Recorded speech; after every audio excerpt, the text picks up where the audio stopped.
परिचय। अर्चिता, क्या तुम्हें पता है कि जब हम किसी पौधे का निरीक्षण करते हैं तब हम देखते हैं कि प्रत्येक पौधे में जड़, तना और पत्तियां पाई जाती हैं। पौधे में पुष्प और फल भी होते हैं। हाँ, जड़ों के गुण, उनके प्रकार, रूपांतरण और उनके कार्यों के विषय में हम पहले ही चर्चा कर चुके हैं। अब हम तने के विषय में अध्ययन करेंगे।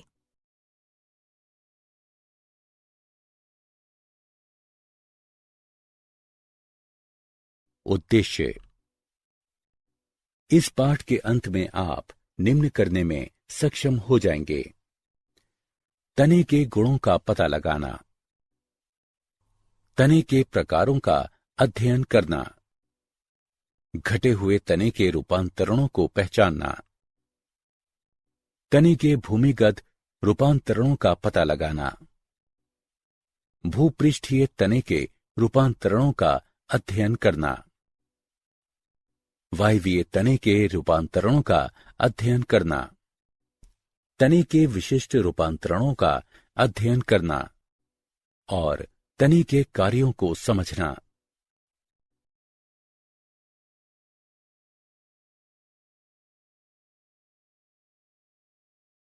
तने के गुण। तना अक्ष का बढ़ता हुआ भाग है जो शाखाएं, पत्तियां, पुष्प तथा फलों को धारण करता है। जब तना शैशव अवस्था में होता है तब वो प्रायः हरा होता है तथा बाद में वो काष्ठीय तथा गहरा भूरा हो जाता है। तना संवहनी पौधे की दो मुख्य संरचनात्मक अक्षों में से एक होता है। ये अंकुरित बीज के भ्रूण के प्रांकुर से विकसित होता है। अधिकांश पौधों में तने भूमि की सतह से ऊपर स्थित होते हैं, लेकिन कुछ पौधों में तने भूमिगत भी होते हैं। तना सामान्यतः गांठ तथा पोरियों में विभक्त होता है। गांठों में कलिकाएं पाई जाती हैं जो वृद्धि करके एक या अनेक पत्तियां, पुष्पक्रम, शंकु या अन्य तनों का निर्माण करती हैं। तने पर कलिकाएं पाई जाती हैं जो कि अंतस्थ या कक्षीय हो सकती हैं। एक अपरिपक्व शीर्ष के साथ एक नवीन अविकसित प्रारूप पर एक वृद्धि बिंदु होता है जो कि अनेक कसकर जुड़ी हुई कोमल पत्तियों से घिरा हुआ होता है। इन्हें कलिका कहते हैं।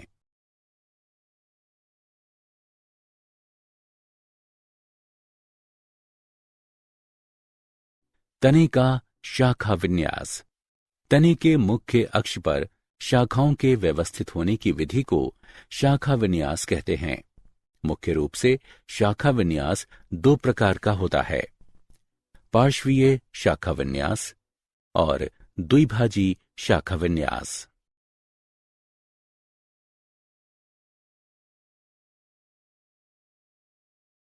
पार्श्वीय शाखा विन्यास। जब शाखाएं तनों के किनारों से निकलती हैं तो ये पार्श्वीय शाखा विन्यास कहलाता है। ये शाखा विन्यास की वो विधि है जिसमें वृद्धि बिंदु द्विभाजित नहीं होता है। शाखाएं कक्षीय कली की गांठों से उत्पन्न होती हैं। ये दो प्रकार का होता है, असीमाक्षी और ससीमाक्षी। असीमाक्षी। जब तना अंतस्थ कलिका द्वारा अनिश्चित वृद्धि करता है, मुख्य तने की पार्श्वीय शाखाएं अग्र अभिसारी अनुक्रम में शीर्ष की तरफ लगातार वृद्धि, पुरानी शाखाएं आधार की तरफ तथा नई शाखाएं शीर्ष की तरफ व्यवस्थित होती हैं। इस शाखन के परिणाम स्वरूप पौधा शंकुरूप या पिरामिड के आकार का दिखाई देता है। ससीमाक्षी। जब मुख्य तने की वृद्धि निश्चित होती है, मुख्य तना पार्श्वीय शाखा उत्पन्न करता है जो कि मुख्य शीर्ष से अधिक शीघ्रता से वृद्धि करती है। इस शाखन के परिणाम स्वरूप पौधे का विस्तार होने लगता है तथा वो गुंबद के आकार का हो जाता है। ससीमाक्षी तीन प्रकार की होती है, एक शाखी ससीमाक्षी, द्विशाखी ससीमाक्षी और बहुशाखी ससीमाक्षी। एक शाखी ससीमाक्षी। इस प्रकार के ससीमाक्षी शाखा विन्यास में एक ही समय पर केवल एक ही पार्श्वीय शाखा उत्पन्न होती है। इसे एकल शाखित के नाम से भी जाना जाता है। ये दो भिन्न प्रकारों यानी घुमावदार तथा कुटिल को दर्शाता है। उदाहरण, विटिस विनिफेरा में शाखा विन्यास कुटिल प्रकार का होता है। इसमें पार्श्वीय शाखाएं एकांतर किनारों पर विकसित होकर टेढ़ी मेढ़ी हो जाती हैं। सारका में शाखा विन्यास घुमावदार प्रकार का होता है। इसमें पार्श्वीय शाखाएं एक ही किनारे पर विकसित होकर घुमाव बनाती हैं। द्विशाखी ससीमाक्षी। जब एक ही समय पर दो पार्श्वीय शाखाएं विकसित होती हैं तो उसे द्विशाखी या द्विशाखित कहते हैं।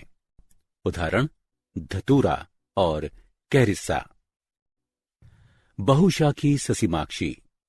जब एक ही समय पर दो से अधिक पार्श्वीय शाखाएं विकसित होती हैं तो उसे बहुशाखी या बहुशाखित कहते हैं। उदाहरण, यूफोर्बिया और क्रोटोन बॉनप्लांडिया।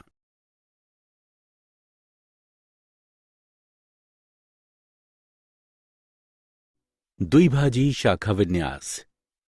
जब अंतस्थ कली कांटेदार तरीके द्वारा दो द्विशाखित शाखाओं में विभाजित हो जाती है तो इसे द्विभाजी शाखा विन्यास कहते हैं। ये सामान्यतः अपुष्पियों तथा कुछ आवृत बीजी इनमें पाया जाता है, जैसे पाइन यानी पेंडेनस, क्लिनोगाइन यानी डिकोटोमा इत्यादि।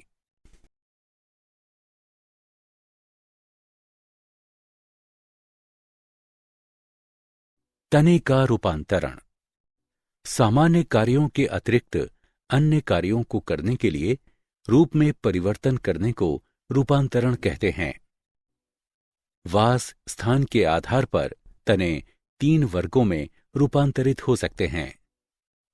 तने का भूमिगत रूपांतरण, तने का भूपृष्ठीय रूपांतरण और तने का वायवीय रूपांतरण।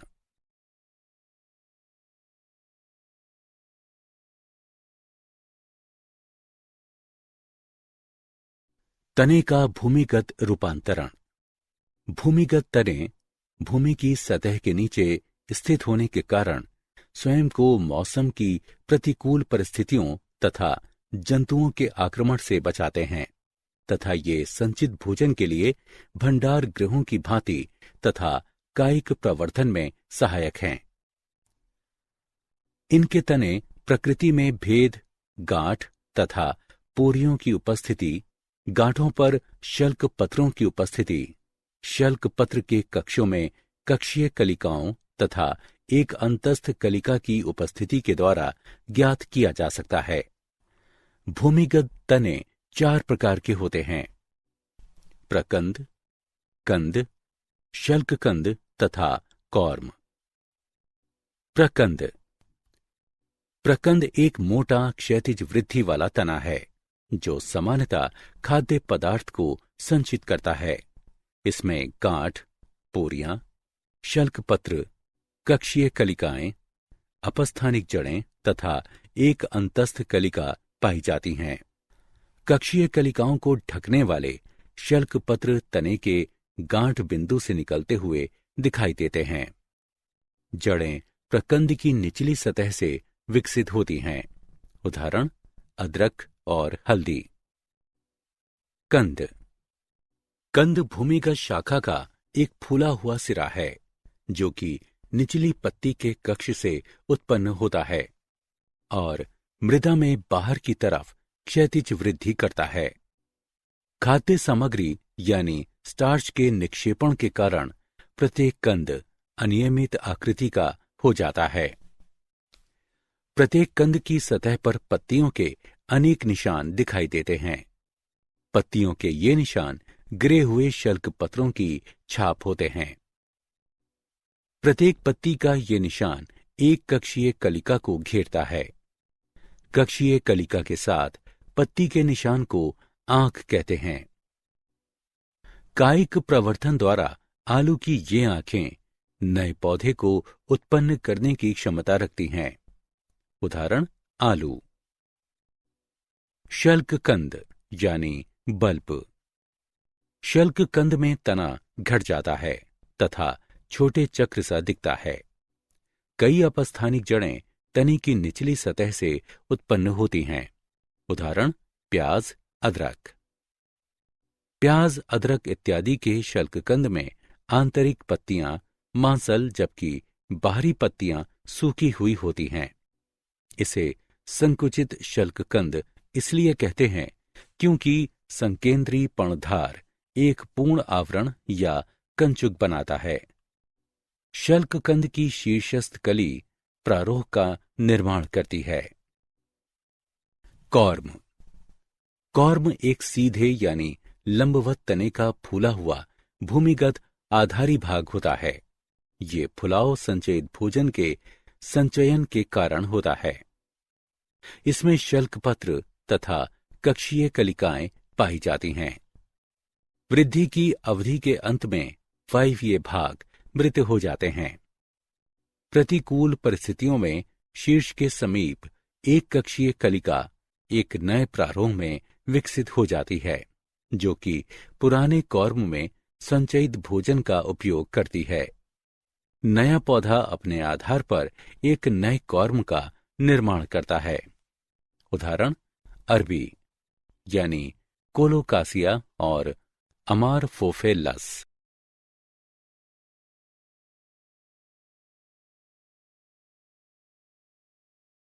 तने का भूपृष्ठीय रूपांतरण। कुछ पौधों में कायिक जनन के लिए भूपृष्ठीय तने रूपांतरित हो जाते हैं।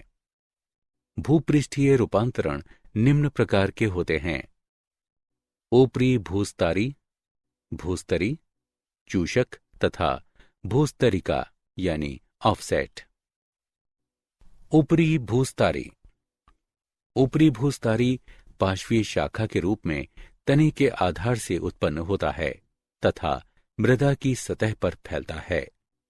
ये गांठ तथा पोरियां विकसित करता है। प्रत्येक गांठ पर ऊपरी भूस्तरी नीचे जड़ तथा ऊपर पत्तियां उत्पन्न करता है। इस विधि से मात्र पादप से अनेक ऊपरी भूस्तरी निर्मित होते हैं तथा वे भूमि पर सभी दिशाओं में फैल जाते हैं। यदि ऊपरी भूस्तरी के विलगन यानी पृथक होने में यदि कोई क्षति होती है तो टूटे हुए भाग एक स्वतंत्र पौधा बनाने की क्षमता रखते हैं। उदाहरण ऑक्जेलिस, फ्रेक्रिया, सेंटेला अस्टाटिका। भूस्तरी। भूस्तरी में पार्श्वीय शाखाएं पाई जाती हैं जो कि भूमिगत तने से निकलती हैं। भूस्तरी मृदा में दूरी बनाए रखने के लिए क्षैतिज दिशा से बाहर की तरफ वृद्धि करती हैं। अंततः उनका सिरा अंतस्थ कली यानी भूमि से ऊपर निकल आता है तथा एक नए पौधे में विकसित हो जाता है। ऊपरी भूस्तरी चूषक या कोई आराध्य शाखा जो कि जड़ों का निर्माण करती है भूस्तरी कहलाती है। उदाहरण अरबी यानी कोलोकासिया। चूषक। एक पार्श्वीय शाखा जो कि भूमि की सतह के समीप से उत्पन्न होती है। भूमि के अंदर कुछ दूरी तक चलती है, अपने सिरों को मोड़ लेती है तथा एक नया पौधा उत्पन्न करती है। चूषक कहलाती है। उदाहरण क्राइसेनीथमम। भूस्तरिका यानी ऑफसेट। भूस्तरिका एक छोटी मोटी ऊपरी भूस्तरी जैसी शाखा है जो कि अपने सिरे पर एक नए पौधे का निर्माण करती है। भूस्तरिका जनक पौधे के मुख्य तने से सभी दिशाओं में वृद्धि करता है। यदि इनकी इकाइयों के विलगन यानी पृथक होने में यदि कोई क्षति होती है तो प्रत्येक एक स्वतंत्र पौधा बनाने की क्षमता रखती है। उदाहरण पिस्टिया, और आइकोर्निया।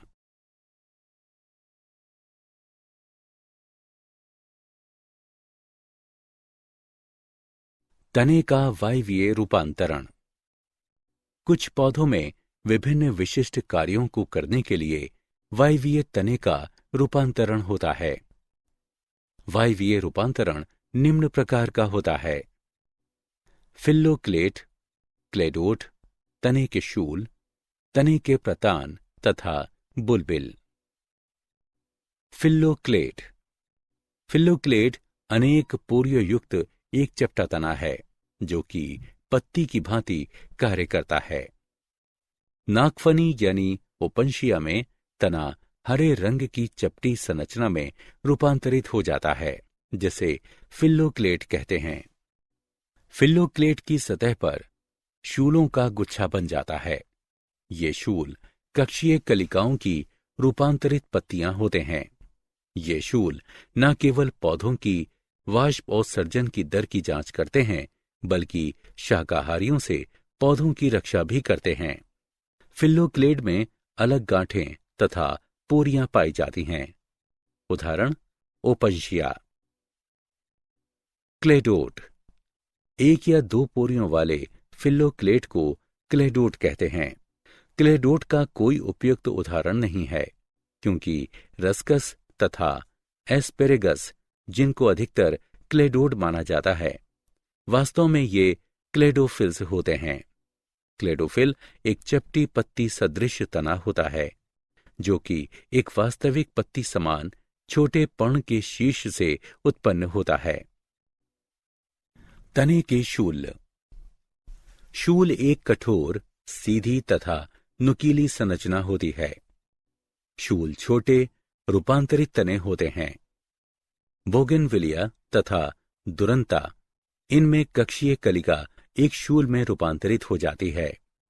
कैरिसा में अंतस्थ कलिका शूल के एक जोड़े में रूपांतरित हो जाती है।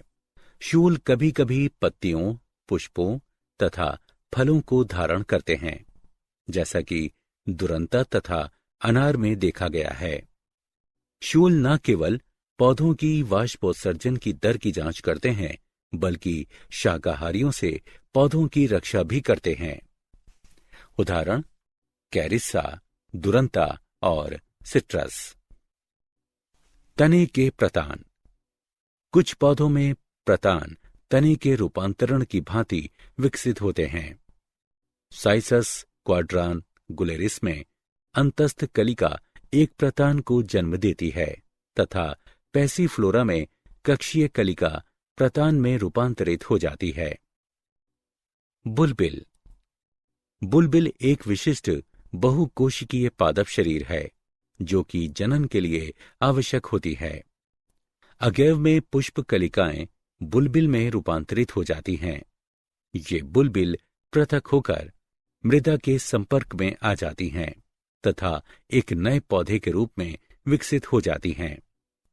डायोस्कोरिया में कक्षीय कलिका बुलबिल में विकसित हो जाती हैं। ये बुलबिल मातृ पादप से पृथक होकर एक नए स्वतंत्र पौधे के रूप में वृद्धि करता है।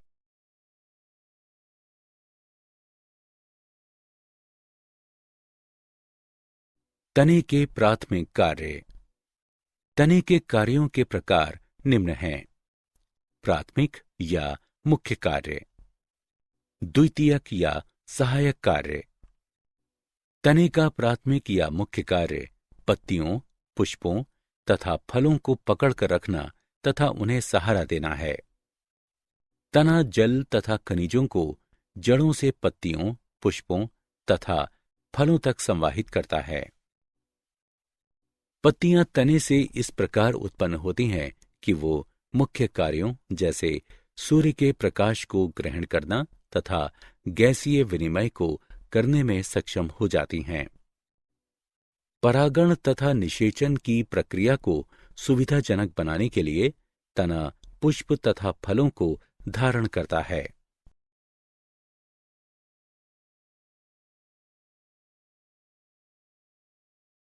तने के द्वितीयक कार्य: सहनशीलता बढ़ाना। जिंजीबर, कुरकुमा तथा डायोप्टेरिस में भूमिगत तने पौधों को प्रतिकूल परिस्थितियों पर काबू पाने में सहायता करते हैं। भोजन का संचयन। भोजन मृदूतक यानी पेरेन्काइमा कोशिकाओं तथा भूमिगत तनों जैसे सोलेनम ट्यूब्रोसम, अरबी यानी कोलोकासिया और अदरक में संचित होता है। आरोहक की भांति तने प्रतान, हुक, कांटे आदि में रूपांतरित हो जाते हैं, जैसे कि पैसिफ्लोरा, बोगेनविलिया तथा विटिस फिनिफेरा में।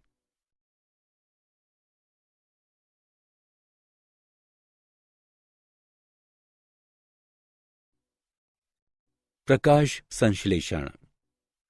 ओपनशिया, एस्परेगस तथा रस्कस आदि की तरह जब तने फिल्लोक्लेड तथा क्लेडोड रूपांतरित हो जाते हैं, तब नवीन पत्तियों सदृश चपटे तने प्रकाश संश्लेषण में सहायता करते हैं।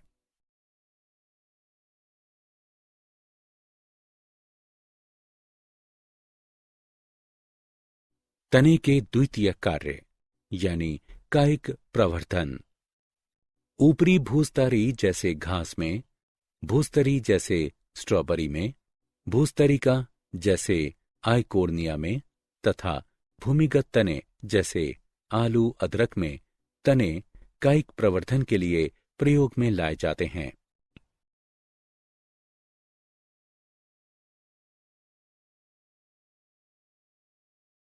तने के द्वितीयक कार्य। चढ़ने से सुरक्षा करना। विकसित कांटों द्वारा तने पौधों को चढ़ने से बचाते हैं।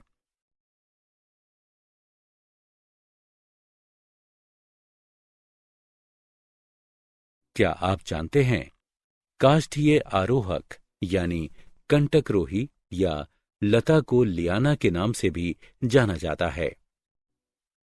वायवीय तने का मोटे भाग को कूट बल्ब यानी स्यूडो बल्ब के नाम से भी जाना जाता है तथा ये ऑर्किड में जल तथा अन्य पदार्थों का संचय करते हैं। केले में अंतःभूस्तारी चूषकों को सोड अंतःभूस्तारी चूषकों के नाम से भी जाना जाता है।